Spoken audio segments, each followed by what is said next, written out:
I never thought sunlight could start a war, but that's exactly what happened the day I decided to put solar panels on my roof. My name is Daniel Reyes, and if you've ever tangled with a homeowners association, you know that sometimes the smallest act of independence can unleash a storm you never saw coming. This is the story of how a few solar panels turned my quiet suburban life into a battleground, and how a new law, the must-approve rule, changed everything for homeowners like me. It started innocently enough. I've been watching my electric bills climb for years. After the third summer in a row where the AC ran nonstop and the utility company sent me a congratulations, used more power than 90% of your neighbor's postcard, I'd had enough. I did my research, crunched the numbers, and realized that solar wasn't just for the rich or the eco-warriors anymore. It was for anyone who wanted to take control of their own home. I called a local installer, signed the paperwork, and within a month, 20 sleek black panels were gleaming on my roof, soaking up the Texas sun. I felt proud. I felt smart. Felt like I was finally doing something good for my family, my wallet, and the planet. But I didn't know that my panels had caught the eye of the most powerful woman in Willow Ridge Estates, Margaret Maggie Thornton, president of the HOA, self-appointed guardian of neighborhood aesthetics, and, as I would soon learn, master of suburban warfare. Maggie was the kind of woman who could spot a non-regulation mailbox from 3 blocks away. She drove a white Lexus SUV, wore tennis skirts like armor, and had a smile that could freeze water. Her word was law in Willow Ridge, and she liked it that way. She'd been HOA president for 6 years, and in that time, she'd forced a family to repaint their house because the shade of blue was too cheerful. Banned wind chimes as noise, pollution, and once, fined a neighbor for leaving a garden hose visible from the street. People joked that Maggie could hear a blade of grass grow too tall, but nobody ever joked to her face. I should have known better. I should have read the fine print. Now, the HOA rules said nothing about solar panels. It's just a vague line about maintaining the harmonious appearance of the community. I figured I was safe. I figured wrong. The first sign of trouble came on a Monday morning, 2 weeks after the installation. I was sipping coffee on my porch when I saw Maggie's Lexus glide to a stop in front of my house. She stepped out, clipboard in hand, sunglasses reflecting the morning sun. She didn't wave. She didn't smile. Just stared at my roof. Lips pursed, as if she'd just bitten into a lemon. I tried to play it cool. "Morning, Maggie," I called, forcing a smile. She didn't answer. Instead, she scribbled something on her clipboard, snapped a photo of my panels, and drove off without a word. I shrugged it off. Maybe she was just doing her rounds. Maybe she'd finally found something more interesting than my neighbors.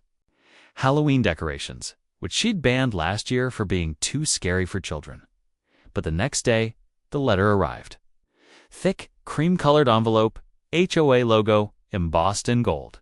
My stomach dropped before I even opened it. Inside, formal notice of violation. Your recent installation of solar panels is in violation of Willow Ridge Estates architectural standards. You are hereby ordered to remove the panels within 14 days or face daily fines of $200. No explanation. No reference to any specific rule. Just an order, signed in Maggie's perfect cursive. I called the HOA office, hoping for a reasonable conversation. Instead, I got transferred 3 times before a bored-sounding assistant told me, "Mrs. Thornton says solar panels are not in keeping with the community's character." I asked where. Exactly.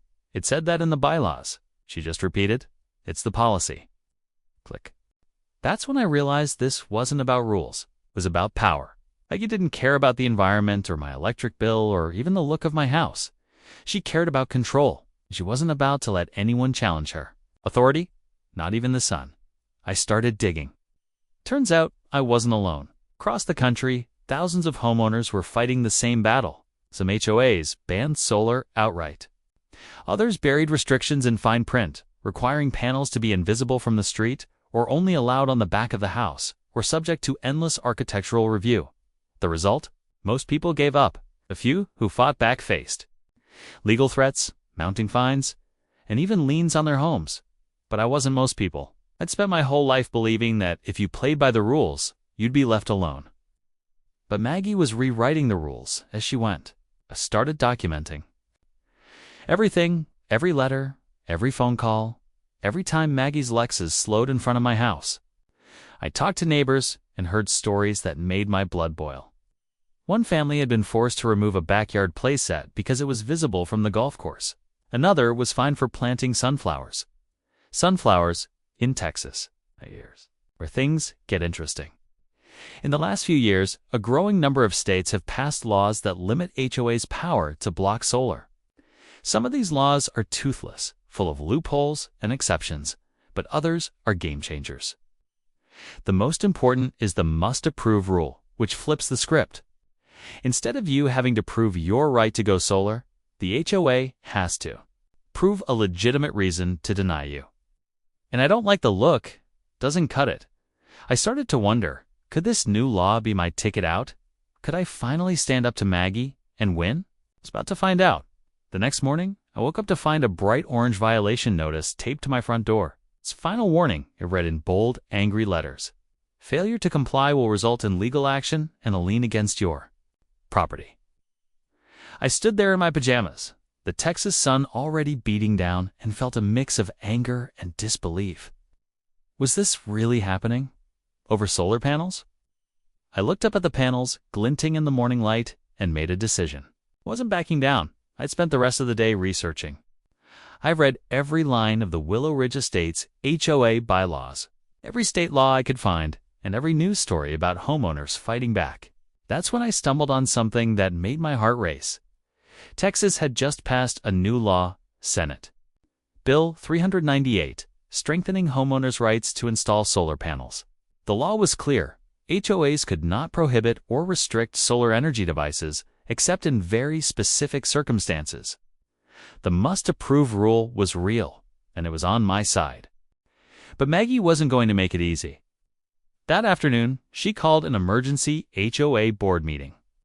I wasn't invited, but word travels fast in Willow Ridge. My neighbor Tom texted me. Maggie's on the warpath, and she's got the board, eating out of her hand. I pictured her at the head of the table, tennis skirt crisp, voice icy, spinning tales about unsightly panels and declining property values. I knew I had to act fast. I printed out the new law, highlighted the key sections, and drafted a letter to the board. I explained that my installation was fully compliant with state law, that the HOA's restrictions were now illegal, and that any attempt to fine me or force removal would be met with legal action. I attached copies of the law, my installation, permits, and a photo of my smiling family standing in front of our solar-powered home. I hand-delivered the packet to the HOA office, making sure to get a receipt. That night, I barely slept. I kept replaying every conversation with Maggie, every threat, every warning. I thought about my kids, about the example I was setting. Was I teaching them to stand up for what's right, or was I dragging them into a fight they'd never asked for? I thought about my wife, Maria, who had supported me every step of the way but was now getting nervous. What if they really put a lien on the house? She whispered. What if we lose everything? I didn't have answers. I knew I couldn't let Maggie win. Not just for me, but for every neighbor who'd ever been bullied, every family who'd ever been told to just go along to get along. I was fighting for something bigger than solar panels. I was fighting for the right to call my house my home. The next day, the board responded. The letter was cold, formal, and signed by Maggie herself. The Willow Ridge Estates HOA has reviewed your submission and determined that your solar installation does not conform to the community's architectural standards. Your request for exemption under Senate Bill 398 is denied. If you have 7 days to remove the panels or face escalating fines and legal action. I stared at the letter, my hands shaking. They were ignoring the law. They were daring me to fight. I called the state attorney general's office, explained my situation, and was told, "You're right. The law is on your side." About you, May. Need to take them to court? I called a lawyer who quoted me $10,000 just to get started. I felt trapped, outgunned, and alone. But then something unexpected happened. My story started to spread. Tom told his friends, who told their friends, and soon neighbors I barely knew were stopping by to offer support. "We've had enough of Maggie," one woman said, her voice trembling with anger. "Did you fine me for having a flag in my yard?" It's time someone stood up to her. Another neighbor, Mrs. Chen, brought over homemade cookies and a copy of her own violation notice. This one for excessive bird feeders. "You're not alone," she said, pressing the cookies into my hands. "We're with you. The support gave me strength. I started a petition, gathering signatures from neighbors who wanted the HOA to respect the new law. I posted updates on the community Facebook page, sharing information about homeowners' rights and the benefits of solar energy. I've reached out to local news stations, and within a week, a reporter was standing on my lawn, microphone in hand, asking, "Why is your HOA fighting solar panels?" The story exploded. Suddenly, Maggie wasn't just the queen of Willow Ridge. She was the villain in a local news drama. The cameras loved her. The icy smile, the clipped answers, the way she insisted that community standards must be upheld at all costs. But the more she talked, the more people saw through her. "It's about control," one neighbor told the reporter. "She doesn't care about the panels. She cares about being in charge." The pressure mounted. The board started to fracture. 2 members resigned, citing personal reasons. The fines stopped coming. The legal threats dried up. But Maggie wasn't done. She called a special meeting, inviting every homeowner to attend. The room was packed, standing room only, neighbors whispering, reporters scribbling notes. Maggie stood at the front, flanked by her dwindling supporters, launched into a speech about preserving the character of Willow Ridge. I waited until she finished, then stood up. My voice shook, but I spoke clearly. The law is clear. Solar panels are legal. The HOA cannot stop us. We're not just fighting for ourselves, we're fighting for our rights as homeowners. Room erupted in applause. Maggie's face turned red, her smile frozen. For the first time, she looked uncertain. That night, I got a call from the lawyer. "The board is backing down," he said. "They know they can't win." "Congratulations, Daniel. You just made history in Willow Ridge." Victory, though, is never as simple as it seems. The next morning, I woke up to a new reality. The sun rose over Willow Ridge, glinting off my solar panels, and for the first time in weeks, I felt a sense of peace. But as I sipped my coffee, I noticed Maggie's Lexus parked at the end of the street. Engine idling, her silhouette visible behind the tinted glass. She was watching, waiting, plotting her next move. I knew better than to underestimate her. Maggie Thornton didn't lose gracefully. The days that followed were tense. The HOA board, now fractured and leaderless, tried to regain control. They sent out a survey, asking residents if they wanted to revisit the solar panel issue. The wording was loaded, the intent clear: stir up fear. Sow division, and maybe, just maybe, find a way to claw back the power they'd lost. But the community had changed. Neighbors who'd once kept their heads down were now speaking up. Mrs. Chen started a neighborhood group chat, sharing updates and legal resources. Tom organized a block party, inviting everyone, even Maggie. She declined, of course, but the message was clear. Willow Ridge was no longer her kingdom. Still, Maggie wasn't finished. She started a whisper campaign, telling anyone who would listen that my panels were dangerous, that they could catch fire or lower property values. She even circulated a petition to require all solar panels to be screened from view by approved landscaping. The irony wasn't lost on anyone. Maggie would once find a neighbor for planting a single rosebush, now wanted to mandate shrubbery for the sake of community harmony. But the real drama came at the next HOA meeting.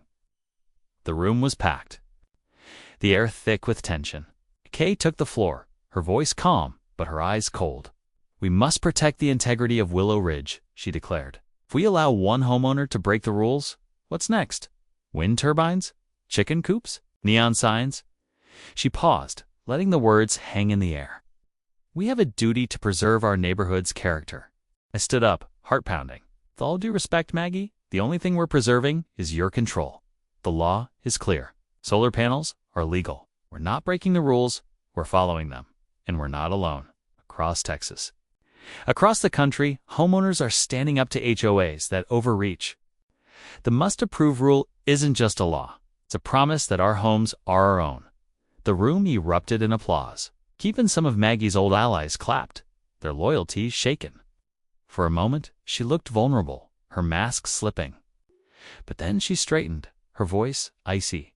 "We'll see about that," she said, and swept from the room. That night, I got a knock on my door. It was Tom, holding a stack of papers. "You need to see this," he said. The documents were copies of emails Maggie had sent to the board, urging them to find any possible violation on my property. She'd even hired a private investigator to dig into my background, hoping to find something, anything, she could use against me. It was classic Maggie. If she couldn't win by the rules, she'd change the game. But I was ready. I'd documented everything, every letter, every threat, every attempt to intimidate. I called my lawyer, who assured me that Maggie's actions bordered on harassment. "If she keeps this up, you have grounds for a restraining order," he said. The thought was both comforting and surreal. Is this really what it took to go solar in America? Meanwhile, the story kept growing. The local news ran a follow-up, this time focusing on the broader issue. HOAs across the state were facing backlash for overreaching their authority. Lawmakers weighed in, praising the must-approve rule as a victory for homeowners' rights. Environmental groups reached out, offering support and resources. I even got a call from a state senator thanking me for standing up for the little guy. But the real victory was closer to home. Neighbors who'd once been afraid to speak out were now sharing their own stories. Mrs. Chen told me about the time Maki tried to ban her from growing vegetables in her backyard. Tom revealed he'd been fined for parking his truck in his own driveway. Even the quiet couple at the end of the street, who'd never attended a meeting, showed up to sign the petition supporting solar rights. The tide had turned. Maggie's power was slipping, her influence waning. But she wasn't done yet. One morning, I found a new violation notice on my door, this time for improperly stored trash cans. The cans were in the same spot they'd always been, tucked neatly beside the garage. It was petty, transparent, and desperate. I took a photo, sent it to the board, and received a terse apology. The notice was sent in error, they said. But everyone knew the truth. Maggie was lashing out, her reign of terror reduced to empty threats. Still, I couldn't relax. I knew Maggie was capable of anything. She'd built her power on fear, on the belief that no one would dare challenge her. But now, the community was awake. People were talking, organizing, and most importantly, refusing to be bullied. The must-approve rule had given us the legal tools, but it was courage and a little sunlight that gave us the strength to use them. As the weeks passed, more neighbors applied for solar panels. The board, now under new leadership, approved every application. The neighborhood began to change, one rooftop at a time. The sun rose each morning, glinting off a growing sea of panels, a silent rebellion against the old order. And through it all, Maggie watched from her window, her kingdom slipping away, 1 kilowatt at a time. But the story wasn't over. Not yet, because Maggie had one last card to play, a legal challenge that threatened to undo everything we'd fought for. And as the next chapter began, I realized that the real battle for Willow Ridge was just getting started. The letter arrived on a Friday, just as the sun was setting behind a row of newly solar-powered rooftops. It was thick, official, and stamped with the name of a law firm I'd never heard of. I opened it with trembling hands, Maria peering over my shoulder. Notice of pending litigation, it read. It's the Willow Ridge Estates Homeowners Association, represented by President Margaret Thornton, intends to file suit challenging the validity of your solar installation under the community's architectural standards. My heart sank. Maggie wasn't just fighting me, she was taking the fight to court. Maria's face paled. "Can she really do this?" she whispered. I didn't have an answer. I called my lawyer, who sighed and said, "She can file, but she can't win. The law is clear, but it's going to get ugly before it gets better." I braced myself for another round. The next week was a blur of legal documents, phone calls, and sleepless nights. Maggie's lawyers argued that the must-approve rule was unconstitutional, that it infringed on the HOA's right to self-govern. They claimed my panels were an eyesore, that they posed a safety risk, and that they threatened the property values of the entire community. It was the same old arguments, dressed up in legal jargon, but with one crucial difference. This time, the whole neighborhood was watching. The court date was set for a month later. In the meantime, Maggie ramped up her campaign. She sent out glossy mailers to every home in Willow Ridge, warning that unchecked solar installations would destroy the character of our community. She went on local radio, her voice syrupy sweet, insisting she was only trying to protect homeowners. She even held a press conference on her perfectly manicured lawn, flanked by a handful of loyal supporters, denouncing me as reckless and selfish. But the more she talked, the more people saw through her. The local news ran a story titled "Sunlight and Shadows: The Battle for Willow Ridge," featuring interviews with neighbors who supported solar, environmental experts who debunked Maggie's claims, and even a state legislator who called the lawsuit a waste of taxpayer money. The tide of public opinion was turning, and Maggie's once unquestioned authority was crumbling. Still, the stress was relentless. Maria and I barely slept, our conversations dominated by legal strategy and worst-case scenarios. The kids sensed the tension, asking why the neighbors were talking about us, why the news van was parked outside. I tried to shield them, but it was impossible. The fight had spilled out of the boardroom and into our lives. The night before the hearing, I sat at the kitchen table, surrounded by stacks of paperwork. I thought about giving up, about ripping the panels off the roof and begging Maggie for forgiveness. But then I remembered the first time I'd seen the electric bill drop, the pride in my kids' eyes when they told their friends about our solar house. It's the way the neighborhood had come together, united by a common cause. I couldn't quit. Not now. The morning of the hearing, the courthouse was packed. Neighbors, reporters, even a few curious strangers filled the pews. Maggie arrived in a tailored suit, her hair perfectly coiffed, her expression icy. She barely glanced at me as she swept past, her lawyer trailing behind, arms full of binders. I took a deep breath, squeezed Maria's hand, and walked inside. The judge, a stern woman with sharp eyes, called the case. Maggie's lawyer launched into a speech about community standards and the sanctity of HOA governance. He waved photos of my panels, called them visual pollution, and warned of a slippery slope that would lead to chaos and disorder. Maggie nodded along, her lips pressed into a thin line. Then it was our turn. My lawyer stood, calm and confident. He cited the new law, read aloud the must-approve clause, and presented evidence that my installation met every safety and aesthetic requirement. He called witnesses neighbors who testified that the panels were quiet, safe, and barely noticeable. Mrs. Chen spoke about the benefits of solar, how it had inspired her to start a community garden. Tom described the sense of pride he felt, knowing Willow Ridge was leading the way in clean energy. When it was my turn, I stood and faced the judge. My voice shook, but I spoke from the heart. This isn't just about solar panels, I said. It's about the right to make our own choices, to invest in our homes, to build a better future. For our kids, the law is clear. The community has spoken. All we're asking is to be allowed to do what's right. The judge listened, her expression unreadable. She asked questions, pressed both sides, and then called a recess. The room buzzed with nervous energy. Maggie sat rigid, her hands clenched, her eyes fixed on the floor. I waited, heart pounding, Maria's hand in mine. When the judge returned, the room fell silent. She spoke clearly, her words ringing out. The law is unambiguous. Homeowners have the right to install solar panels, subject to reasonable guidelines. The HOA's attempt to block this installation is not supported by the law. The court rules in favor of the homeowner. The panels may remain. The room erupted in applause. Maria hugged me, tears streaming down her face. Neighbors cheered, reporters scribbled furiously, and for the first time, Maggie looked truly defeated. Her power, built on fear and control, had finally been broken, not by anger or revenge, but by sunlight, law, a cut, and the courage of a community that refused to be bullied. But as we left the courthouse, I knew the fight wasn't just about Willow Ridge. It was about every neighborhood, every homeowner, every family who'd ever been told no by someone who thought they knew better. The must-approve rule was more than a law. It was a promise.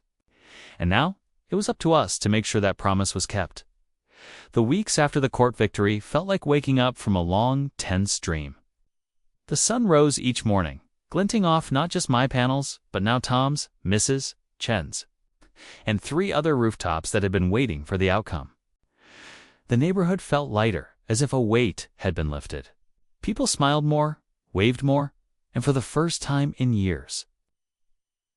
The Willow Ridge Facebook group was filled with congratulations instead of complaints. Even the kids seemed to sense the change, racing their bikes down the street, shouting, "Solar power!" like it was a new team chant.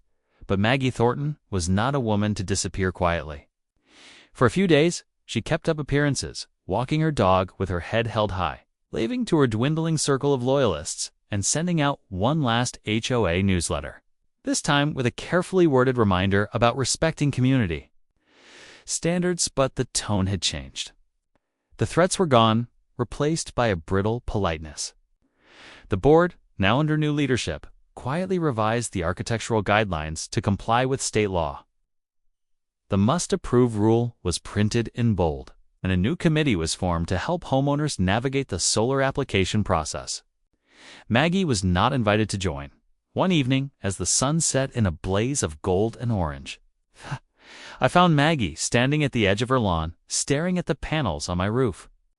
For a moment, I considered ignoring her, but something in her posture, shoulders slumped, arms folded, made me pause.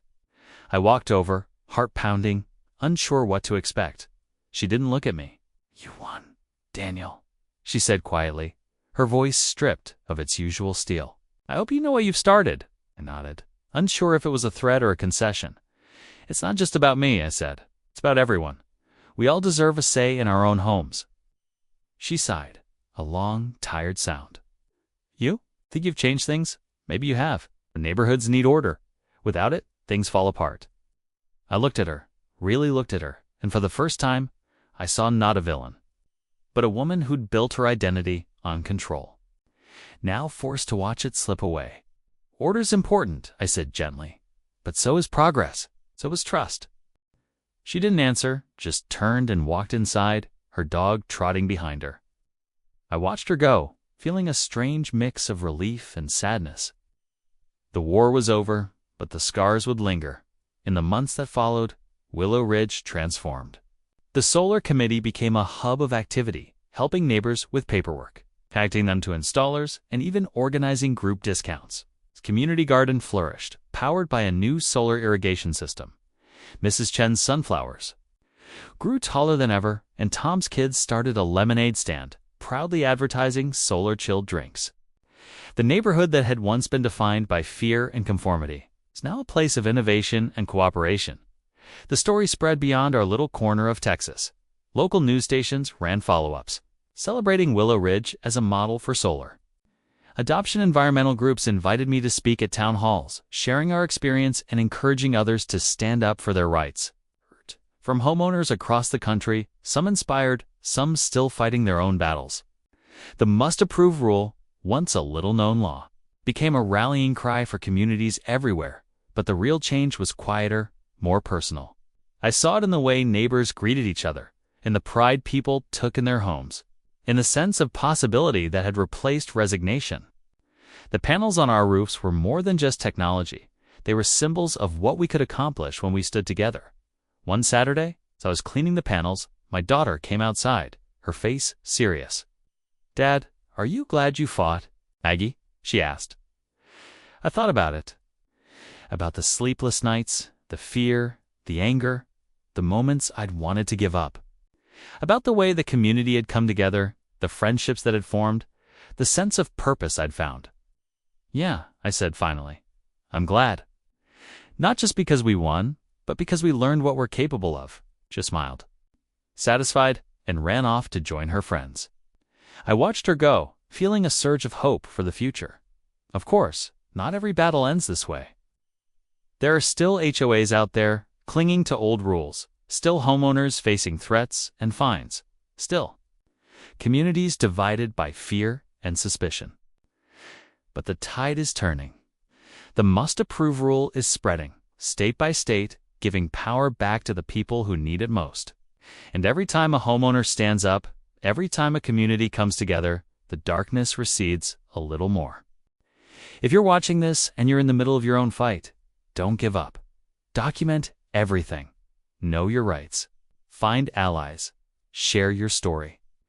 The law is on your side, but so is something even stronger. The courage of people who, refuse to be bullied? Drop a comment below and tell me your HOA nightmare or your victory. I read every single one and I reply when I can, because these fights are easier when we support each other. And if you want more stories about communities fighting back against overreach and winning, hit subscribe. Next week, I'll tell you about the neighborhood that took on a developer trying to pave over their park, and the grandmother who led the charge. Sunlight is powerful, not just for our homes, but for our hearts, our communities, and our future. The panels on my roof are proof that change is possible even in the face of stubborn opposition. And as long as there are people willing to stand up, to speak out, and to believe in something better, that change will keep spreading. One rooftop, one neighborhood, one victory at a time. So here's to the fighters, the dreamers, the neighbors who refuse to back down. Here's to the sunlight and to the power it gives us all. Willow Ridge flows with energy now, not just from the sun, but from the spirit of a community that found its voice. And to Maggie Thornton, wherever you are, thank you. Because sometimes it takes a villain to bring out the hero in all of us. If you found this story helpful, inspiring, or just plain unbelievable, don't forget to hit that like button. It helps more homeowners find the truth about their rights. If you're facing your own HOA battle, or you've already won one, drop your story in the comments below. I've read every single one. Your experience could be the spark that helps someone else stand up for their home. Want more real stories about ordinary people fighting back against overreach and winning? Subscribe and turn on notifications so you never miss an episode. Every week, we dive into new battles, new victories, new ways to protect what matters most: your home, your family, and your future. And if you know someone who's struggling with their HOA, share this video with them. You never know whose life you might change. Remember, sunlight is powerful, and so is your voice. Stand up, speak out, and let's keep building stronger, freer communities together.